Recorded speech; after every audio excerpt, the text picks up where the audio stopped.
Welcome to the Why podcast. I'm here with DL, Nolan, and Barbara.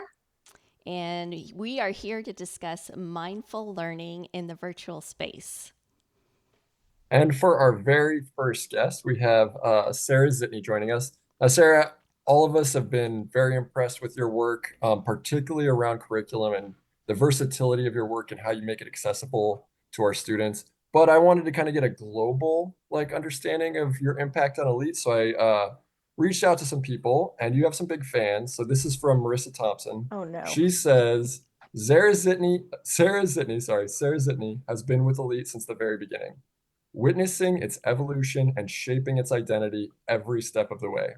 At the forefront of innovation, Sarah is a fierce champion of student voice, creativity, and possibility. She's written over 15 original semester courses that allow students to explore literature and history through lenses that intrigue and inspire them, rekindling a love for reading and learning. Her courses blend academic rigor with relevance, helping students exceed even their own expectations. Sarah is not only a dedicated educator, but also a respected leader whose work has influenced colleagues, transformed instruction, and created a lasting culture of student empowerment. She exemplifies what it means to be #elite. Well, on that note, I know. Nobody told me that we were going to start off by saying nice things about me. We wanted to surprise you. So uncomfortable.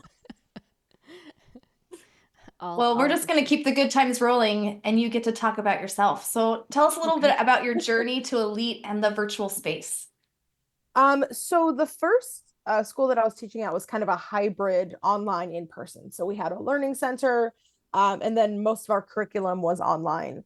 And then I heard about Elite. I was kind of recommended over, and I started actually way back when there was an adult education department. So I worked with 18 to 21-year-olds that were trying to get their diploma instead of their GED, which was a very unique program. A lot of personalization happening there. We would often meet students at a tire shop and grab their work from them. They were having real world adult problems while also trying to do their schoolwork. And then when that program ended, I went into the virtual and I was doing some teacher of record stuff, calling home, setting meetings, as well as teaching. And then it became pretty clear pretty quickly that my attention was very divided. So then we went into just teaching the high school English classes. We were working with a prepackaged curriculum. And then it was like, hey, what if we change it up a little bit? So one by one, we got rid of the prepackaged curriculum and worked on unique curriculum. And now for a while, I was doing all four freshmen. I was doing all the English classes, which was a little crazy. But now I am doing just 10th and 11th grade. So I get to put my own little spin on the 10th and 11th grade English classes. And we run it kind of like a college survey course where they get to choose their own topic and their own class, and it's really personalized to them. I've got a question for you, Sarah. What does student agency and choice mean to you? So that's kind of my understanding of what our focus was today. So can you kind of give us your definition of student agency? I've always been really passionate. I was about to say I'm really passionate about teenagers, but that's a weird way I've always been really empathetic, right, for teenagers. I think there's a lot of teachers that kind of forget how hard it is to be a teenager. And I've grown into a great, well-adjusted adult, but I was a little bit of a nightmare as a teenager. But I'm one of those people that had a teacher that really kind of saw me for who I was, right, and gave me, here's some really kind of out there absurdist books to read, and let me write a paper about censorship, focusing on the episode of The Simpsons where Marge wants to censor art because it's too violent. And so kind of thinking back on that experience, I know that teenagers are just their own little universes, and they desperately want someone to see them. So the idea of giving them a choice to not only read what they want to read, but show their learning in the way that they want to show it. Do you want to write a short story? Do you want to record a video? Do you want to, listen to a podcast? Do you want to listen to an audiobook? Giving them, I think, choice, and not just I think a lot of times there's like the illusion of choice, especially in English. English is really the only class that you're forced to be in all 4 years of school, right? So that one can feel like the spot where you have the least amount of choice. So really prioritizing them being able to choose what they want to learn, and like essentially choosing the vehicle. So everyone's going to learn symbolism, right? But choosing the route you take is really important. And of course, there's always going to be that students like, you can't trick me. This is English class. I'm not going to like it no matter what. And I try not to take that personally. But I always say tricking students into learning is my favorite thing to do. Where they just think they're doing an assignment where they're making a meme about Frankenstein. But it turns out that by making a meme about Frankenstein, you're showing that you completely understand the themes of the book. And they're kind of like, oh yeah, oh, I guess I did do that, like not realizing what they did. So making sure they feel heard and kind of valued. And it's genuinely also a lot more fun for me to grade things like that when they are interested in the things that they're creating and they have their own ideas. It's a lot more interesting than a 5-paragraph essay on whether or not we should have school uniforms. I mean, there's a time and a place for that, but not usually in my classes. So then, Sarah, what does student agency and choice look like in like your meetings, your classroom, your lessons? Yeah, so when they start out, for example, the classes they get to choose between 3 different classes. So right now in our semester, we're doing science fiction, utopias, and dystopias, comic books as literature, and then stories of strength, which are nonfiction graphic novel memoirs. So right there, their first choice is, what topic do you want? Then once they pick their topic, their main books are a choice as well. So a lot of stuff we do, okay, everyone's gonna read this article or whatnot. But then when they get to their novel of choice, so we have a group of students, just for example, in my comic book class, there's a group of students that are doing mutants. So they're reading an X-Men book and then a Miss Marvel book. Some of them are doing Batman and Superman, and some of them are doing Spider-Man. So they get to choose within that. So what we're doing right now, we're in our live sessions that are centering around our books. So like last week we did character analysis. So they went into breakout rooms with their small group. So you're in the Spider-Man group. Everyone is also reading Spider-Man in your little group. And you guys get to show the understanding of Spider-Man so far in your book, however you want. You guys can type on a shared document. You can make a Canva infographic. There's like little outlines of, you have to talk about, direct and indirect characterization, show what the character is doing, in the plot, how they're interacting, but break up your group however you want, right? If you want to have a leader and then 3 people typing, if you want to have people finding images, right? So really kind of empowering them to participate to their level of comfort, right? If they're really outspoken, fantastic, you're the discussion leader. If you aren't as comfortable working in a group and you just want to kind of hang back, okay, you're the evidence finder. So when someone says, oh, that panel when Spider-Man did this, it's your job to go into the book and find that panel so that you can put it on the page. So they're able to choose the role that they want. So it's like choice, layers and layers of choice. Do you find that? Oh, sorry. Go ahead. No, go ahead. Any of the students in the beginning don't choose, or they can't choose? Or do you find 100% they choose right away all across the board? Well, I usually tell them, if you're in a breakout room going, oh, this is awkward, nobody's talking, that means you have to talk. If you had that thought, because people that don't want to talk don't have that thought. They're fine. They're like, someone will talk. So when we do our earlier stuff, like maybe we'll be talking about the history of comic books, right? Or what makes a hero.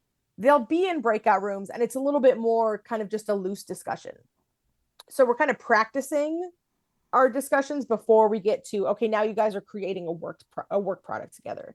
So the first couple times they're in their breakout groups, I will give them specific roles, right? Put the name of your discussion leader here, put your evidence finders here, put your documenters here, right? And then by the second or third time they're in that group, because they're in that same group for about 6 weeks, they'll just kind of, oh, I want to try something different. I want to do, can I find the evidence this time? I'm going to actually lead the discussion this time. So once they get a little bit more comfortable with each other, which can be difficult in a virtual space, they tend to make the decisions pretty easily, especially my comic book class. They're really excited about that class, which I'm like, as a nerd, I'm excited that they're excited. When it's a different thing to go into a breakout room and have to talk about Shakespeare, who I love, but not everybody does, than to go into a breakout room and talk about Batman. Right. So the idea is to get to that point where they're all talking to each other and collaborating. You have to build the foundation of, well, I picked this class because it interested me. I picked this book because it interested me. And now I've given you all this choice. So now you should be willing to talk about it. And you've touched on it, especially sharing your experience as a student, but how do you think promoting student agency and choice impacts your students? I actually give like survey feedbacks. I get their feedback at the end of the semester. So I've heard from a lot of students things like, I read a lot when I was a kid, and then I kind of stopped because school made it not so fun, and now I feel like I like reading again, which was wild. That's like my favorite compliment I've ever gotten. So this idea that they have a little bit of buy-in, right? You didn't have to be here in this class. You picked this, like you have to be in English, but of the English classes, you picked this one. And some kids will be like, I picked this one because it seemed the easiest. It's like, okay, that's fine. Sometimes you want the easier class. Sometimes you want to pick one that's challenging. So I think one of the most important things is that they feel like they're being heard. An example that I have is my very first class that I did like this, we were looking at antagonists, like how having a really good bad guy is so important to a story. And we read the first Hunger Games book because there's so many layers of antagonists in that. There's, the society itself is an antagonist. And then there's, the games. And I love Hunger Games. And a lot of students said, this book was so much fun. I wish I could read the second one. I wish I could keep reading the series. And I said, well, our next semester is a class called Beyond the Page, where we're going to look at book to movie adaptations and the decisions that are made. So many of you are saying you want to read the second Hunger Games book. Let's make that an option.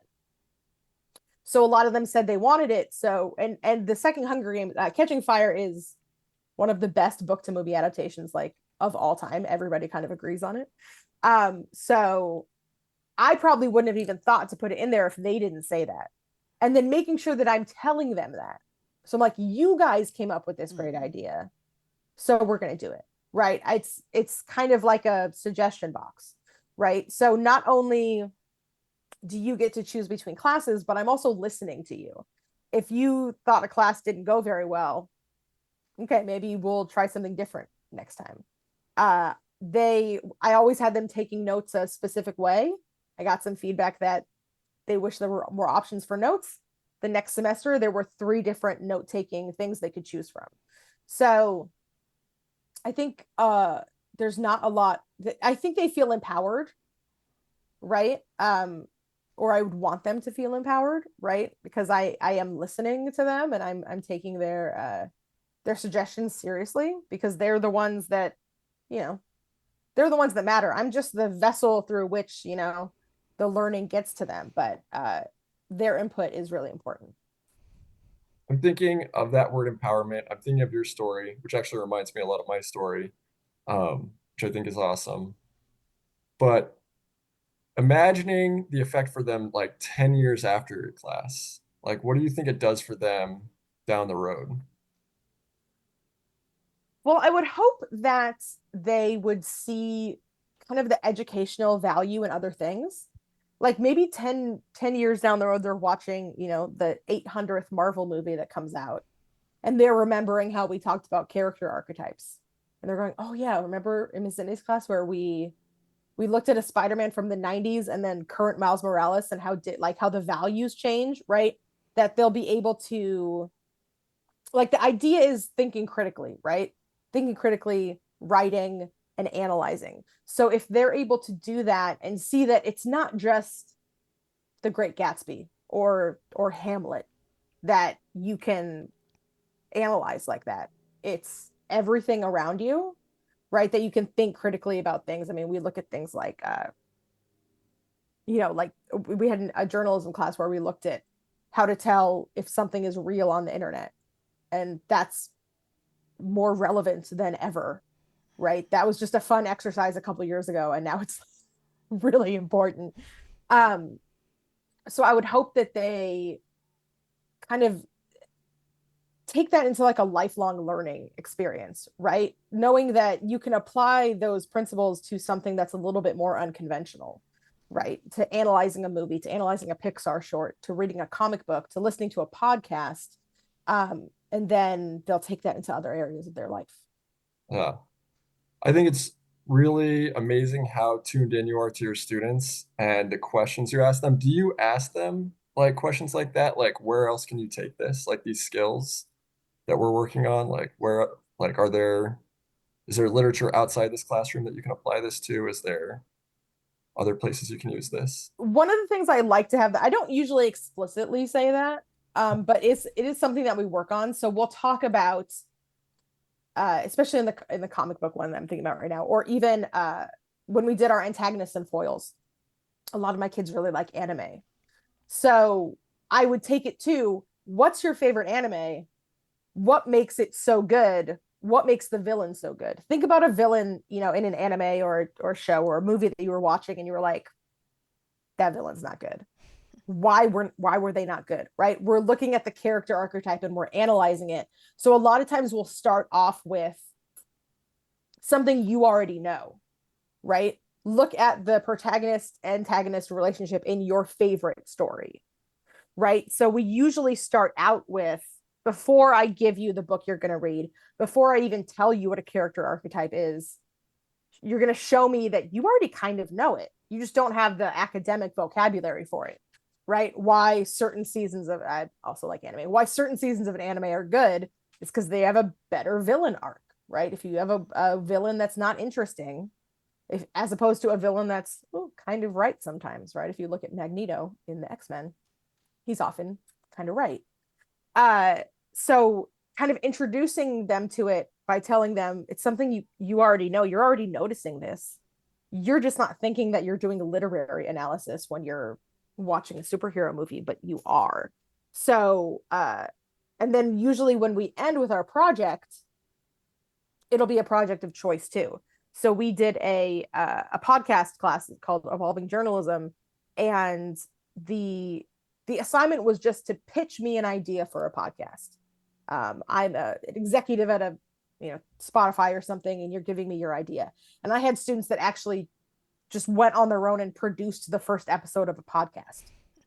And it was like, oh, that's amazing, right? So this idea of, we've studied podcasts all semester, what it takes to make a good podcast, what you need to create a podcast, how to do your storytelling and all that stuff. And then some of them went above and beyond and actually did it. So that's that's something where they're taking what they learned and kind of immediately making it a practical application. That's cool. I can't believe I'm saying this. I want to go back to high school. Like, I want to take these classes, but I'm gonna hand it off to Barbara. You can come on in. Yeah. I'll give you the comics. I actually might, I'm sure you have a couple of my kiddos. I might jump in there. I was going to First add off- to all. Oh, sorry. I was just going to say, all this voice, having a voice and having so much choice, I can't imagine that doesn't spill over into the rest of their lives. Like being like agents for change of the way the class played out. Like, that's huge. Yeah. I think that they'll be comfortable, hopefully, using their voice in the future. Amazing. Barbara. And I would love to take the podcast class. That sounds really relevant to what we're doing right now. So Oh, We could probably use it. it's so fun.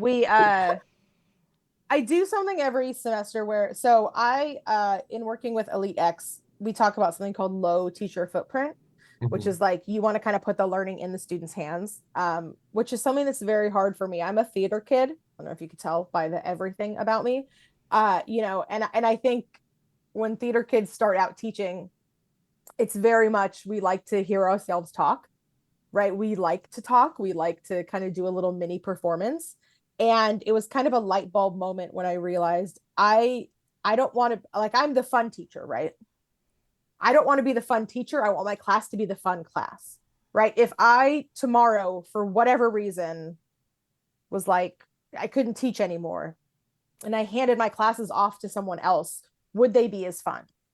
Right. So this idea that the class itself is fun, maybe maybe my dad jokes every once in a while are also adding a little bit, but that the foundation of the class and the choice and the agency and all of that is built into the curriculum. So it doesn't have to be, oh, I'm nice, I'm cool, I'm fun, even though I am all those things. Right. I'm not the one making the class fun. They're the ones that are making the class fun. Because if it's a comic book class and it's full of people that are uninspired, students that are uninspired, that don't actually really care about it, right? It's not going to be fun, right? It's just another boring class, but we're reading Spider-Man instead of The Great Gatsby. So building all that stuff into the class and making sure that it's not my uniqueness and charm that's making the class their favorite class to be in. It's the class itself and it's the curriculum itself, was really important to me. And that was kind of a big light bulb moment when I realized that. It seems to take a weight off a little bit. Yeah. When I first started creating the classes, I had a really fun class for English 10, which was like mythology and folklore, where we talked about like Greek mythology. We read Macbeth, and we did Macbeth doing the hero's journey. We talked about like urban legends and modern mythology and how, our version of fire, sitting around the fire and telling stories is like Facebook hoaxes. Right. And we talked about things like the origins of, poisoned Halloween candy and how those things get started. And that's a topic that I loved and I loved talking about. But it had to kind of shift away from that, where it's like, I do love that. I think a lot of students really liked it. I was really passionate, which sometimes bled into them being really passionate. But it's much more powerful if they get to pick, like if they at some point become passionate about the origins of urban legends, right? They can pick that, but I'm not going to force them to pick that, right? Just because I think it's a cool topic. That being said, I do smuggle things. So like we did theater last semester, because it's a state standard that you have to read a play at some point. But we did American theater, we did classic theater, which is Shakespeare, and then also some Greek. And then we did Broadway, and Broadway was like I really just want to talk about Broadway, right? And with the journalism class, the first podcast episode we listened to kind of analyze was like my favorite podcast episode of all time. That was like changed my life. So I was like, okay, this is a smuggle because I do want you guys to listen to this one podcast episode. The rest you get to choose, but I do want you to listen to this. So that I don't get totally detached from it, I like to smuggle in one that I'm like, and I like sci-fi and I like the nonfiction memoirs that we're reading, but comic books are really my passion. So getting to hear them talk about that is always a great morale boost for me too. I could sit in their breakout room and just kind of lurk and listen to them talk about Batman all day. Who wouldn't want to do that? Of course. Yeah. So I'm thinking of student agency, and it sounds like it's really impacting you as a teacher. My like inner rigid stick teacher is like, that's a lot of stuff I have to do now. I have to create 3 different courses, and how do you see that? And is it like an extra thing that you feel like you're doing, and then eventually it gets easier, or what? How does that work for you? It was a lot of extra work at the beginning, but essentially I've created, and hopefully this will come to fruition next year. Hopefully the hardest of the work is done at the end of this year. Because what I've created, we have like a roadmap so that you get to pick classes, but you can never take the same one twice. So it's like 4 rotating semesters. So we're doing comic books now. We won't do it again until the spring after next. So, comic books is a really popular class, so we're definitely going to do it again, but you can't overlap it and have someone accidentally take the same class twice.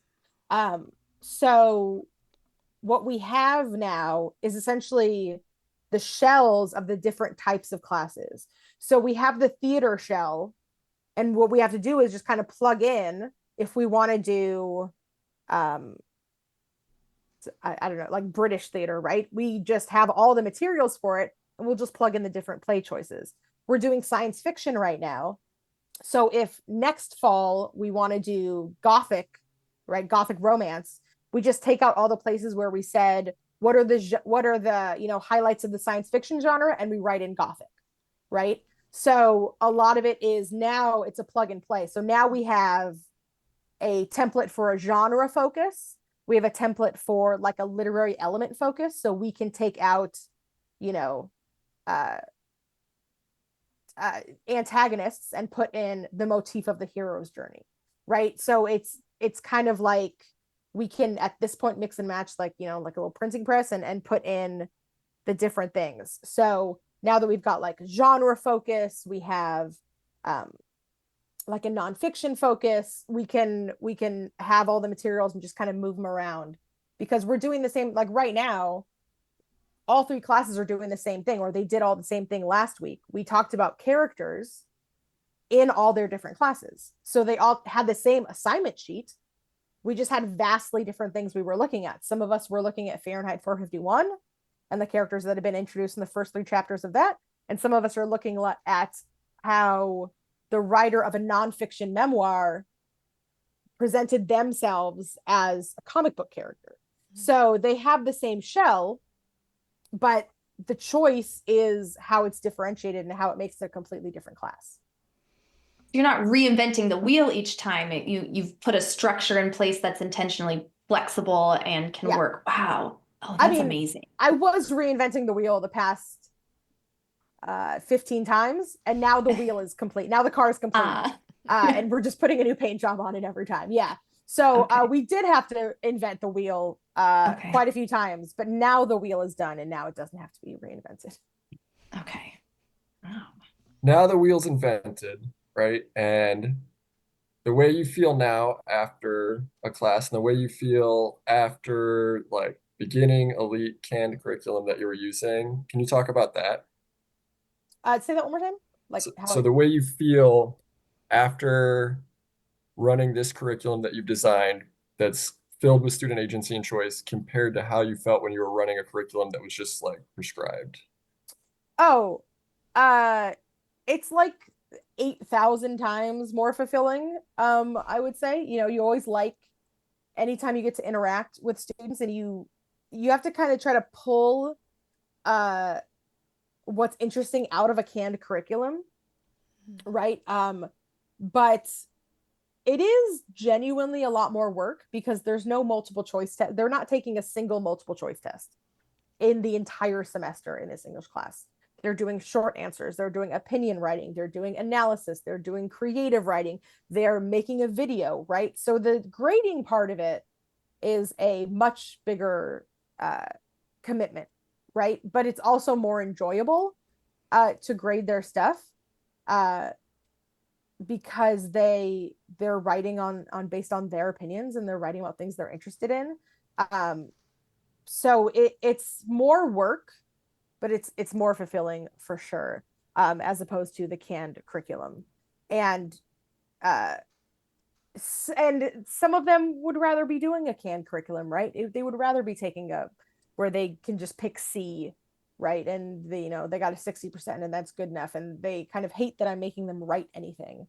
But I'm very straightforward on there's no wrong, most of the time there's no wrong answer, right? If you write me a character analysis on, Jay Gatsby, because we did read The Great Gatsby when we did our book to movie adaptations. And it's the wildest character analysis I've ever heard. And I've never in my life heard anyone say these things about Jay Gatsby, but you backed it up with some quotes from the book.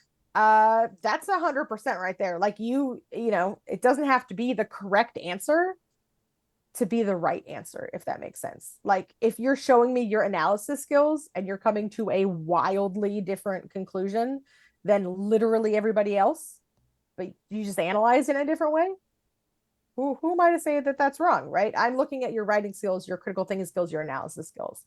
So it's it's more work, but it's more definitely more rewarding for me, and I would hope more reward. I would say it's more rewarding for like 99% of the students.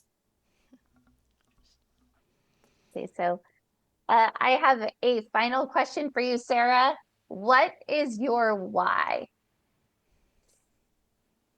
Oh goodness, I should have prepared an answer for this, knowing the title of the podcast. Off the cuff is great. Yeah. My journey to teaching has been very interesting because I have a lot of teachers in my family, and I never wanted to be a teacher. And then my theater teacher asked me to come back and work with some of her students that would do improv and improv games with them. And it was about 6 months into doing that I was like, oh, dang it. I do like this. So for me, the concept that learning doesn't have to be boring, learning doesn't have to be a chore, learning doesn't have to be torture, right? You can have fun with it.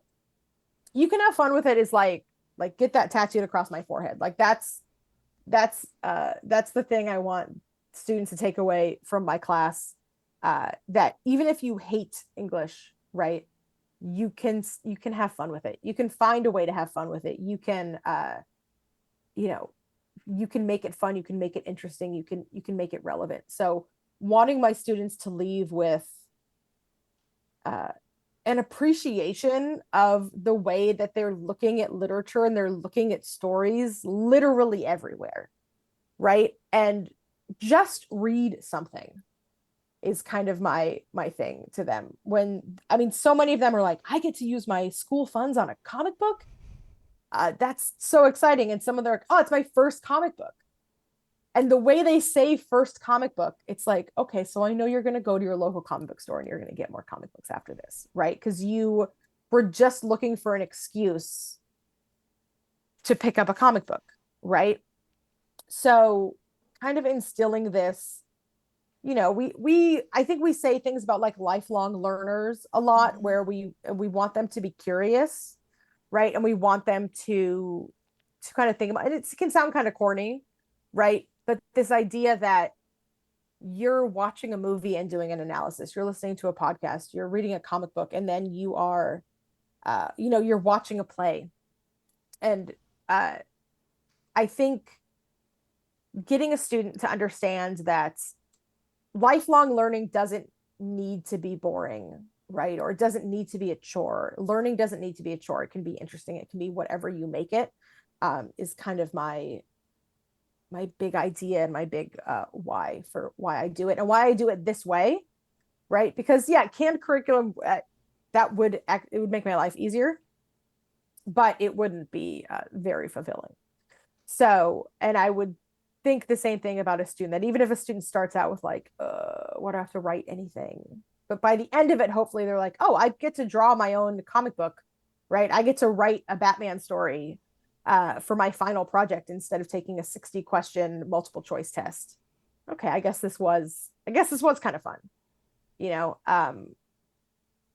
want them to have that moment of, I didn't think it could be fun, but it was, or I didn't think I would be able to do this, but I can.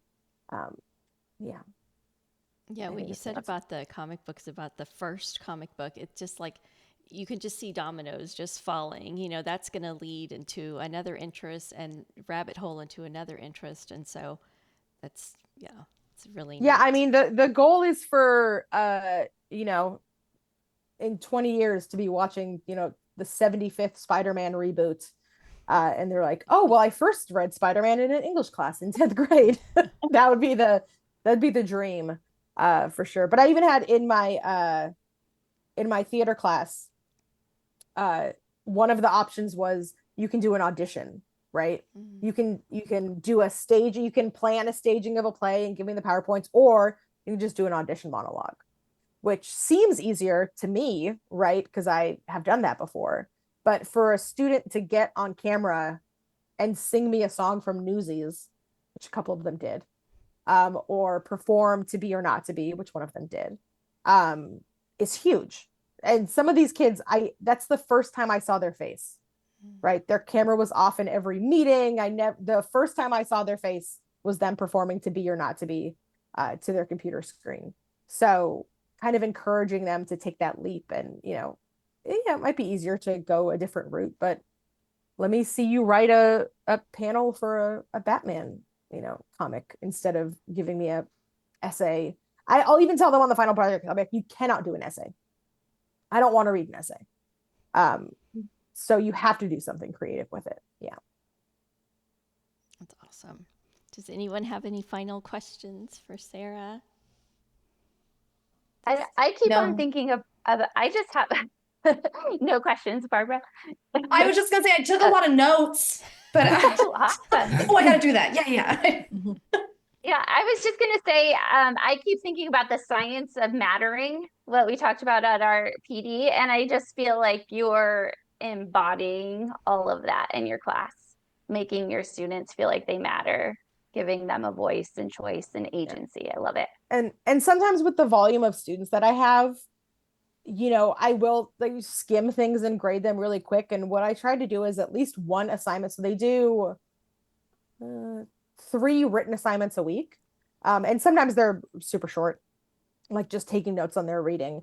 My goal is I always, that can be kind of overwhelming to grade, but I always try to pick one assignment through the week that I'm going to read top to bottom and give them a personalized, a lot of times you get oh, great work. Oh, but I want to pick at least one assignment where I say, ooh, that's a great choice, great breakdown of that character. I love this detail you included, right? So they know it's not that I'm actually reading their stuff and I'm interested in what they have to say. And it's always interesting because, students that you're having to leave kind of negative comments for of hey, this is incomplete. Hey, this is, you got to write a little bit more. Those comments kind of go out into the ether. But the minute you write I actually, even as simple as, I love the way you design this slide. The font choice goes I can't even explain it, but the font choice is perfect. 30 seconds after you send that comment, you get oh, thank you so much. Right. So letting, when they are seen like that, especially the students that are, I find the students that are the kind of middle of the road, plugging along, doing great. Right. I've got an 89% in the class. No one ever has to email my parents and tell them I'm not doing my work. Those students can get missed in the shuffle because it's always yep, good job. Yep, good work. Yep, keep it up.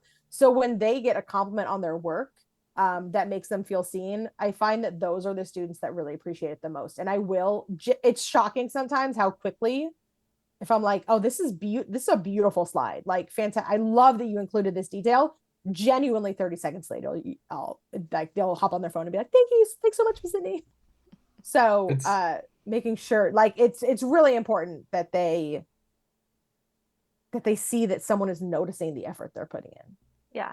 Like the gray students, right? Sorry. Yeah. I was gonna say those students who are just, they're doing good enough. They're doing fine. They're not on anyone's radar. Yeah. Yeah. Sorry, Nolan, go ahead. Oh, no, that's right. Yeah. It's really cool to imagine the same way that you were talking about that teacher that gave you that avenue to talk about literature through Simpsons, right? There's so many students that 20 years from now are going to be talking about you in that same way. Going to be telling stories about you and this person that saw them and honed in on them and inspired them. And I think it's really cool to imagine that. I want to say I was with a student today, and she knew that we were going to do the podcast. I said, "Oh, we're recording the podcast today, and our first guest is Miss Sydney." She's like, "I love Miss Sydney, and I miss her so much." It was a genuine she stopped what she was doing. I thought it was so sweet. So I wanted to make sure I told you that. Oh, thank you. Well, okay. Well, thank you so much for taking your time today, Sarah. Thank you for sharing your journey and your passion for student agency and choice is so clear. It like shines like a beacon. So, and thank you for sharing your why with us. We really appreciate it. Yeah, thank you so much for having me. I'm honored to be the first guest. Yay. You're our pilot episode. Thank The you. pilot episode. You are. You were Big unanimous. When we step. talked about who should be our first guest, it was Oh, yeah. like Zitney. Yeah, it was Totally. great. Thank you so much, Sarah. Yeah. Thank you. Oh my gosh, that was so awesome. It was. I could listen to her Really good. for a long time. Ask her tons of questions. She's so fun. Yeah, she is. That student that I was talking about, she's not the only one. Like, over the years that I've talked with students, they're always like, I love Miss Sydney. Nobody ever said anything other than that. So it's awesome. Can I just clarify? Yeah. I do want to ask Sarah questions. I just said no because I had a lot of notes. So You were taking yes, notes. I feel like I could sit down, and have So more are you saying, chats. Barbara, we might have to have her on again in the future? Absolutely. Okay. We might have to do a part 2. A part 2. I mean, I'm Deep just dive. still, just like there's so much there to digest. And I'm just thinking about in my practice, what can I start doing to incorporate agency and choice, like and follow her model? The comic books for sure, right? The comic books. Yes, definitely. Definitely comic books. I was a big Spider-Man kid. That definitely is. Okay, well, But it's not about me, it's about the kids. So I'll find out what that's comics right. they like. That's right. But she did say that she, kind of puts in a little of those so that, she sprinkles those in. So we can be sneaky. Well, thank you so much for tuning in. And we hope you tune into our next episode. And it'll be a surprise who our guest is. So we will leave you with this final thought. What is your why? Thanks for watching. Bye, guys.